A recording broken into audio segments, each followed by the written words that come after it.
మీకు మామిడికాయల తోట ఉందా? అయితే ఈ వీడియో మీకోసమేనండి. ఈ సంవత్సరంలో ఇక 2, 3 నెలల్లో అయితే మామిడికాయల సీజన్ అయితే మొదలవుతుంది కదండి. చాలా మంది మామిడి తోటలకు కాపలాదారులను అయితే చూస్తూ ఉంటారు. వాళ్ళు ఎక్కడ దొరుకుతారో చెప్తాను. ఈ వీడియోని లాస్ట్ వరకు చూడండి.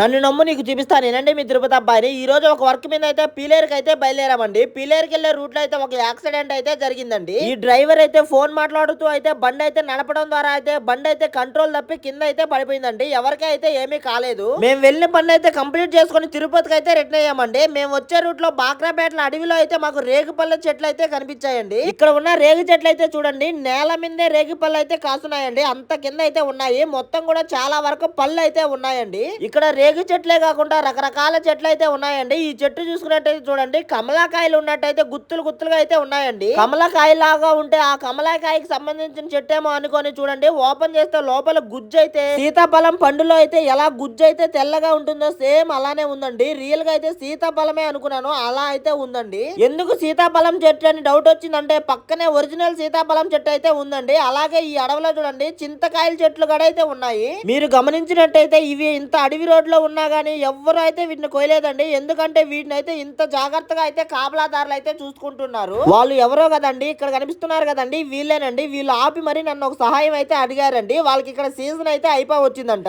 అందువల్ల వాళ్ళైతే మామిడి తోటలు కానీ అరటి తోటలు కానీ ఉంటే కాపలాగా అయితే వస్తామని చెప్పారండి. మీకు తెలిసిన వాళ్ళకి ఎవరికైనా సరే మామిడి తోటలు కానీ అరటి తోటలు కానీ ఉంటే వెంటనే ఈ వీడియోని వాళ్ళకైతే షేర్ చేయండి. మన వీడియోస్ ఎవరైనా కొత్తగా చూస్తుంటే ఈ వీడియోకి లైక్ చేసి ఇక్కడ కనిపిస్తున్న ఫాలో అండ్ సబ్స్క్రైబ్ చేసుకోగోవిందా. మరొక వీడియోతో మళ్ళీ కలుసుకుందాం గోవిందా.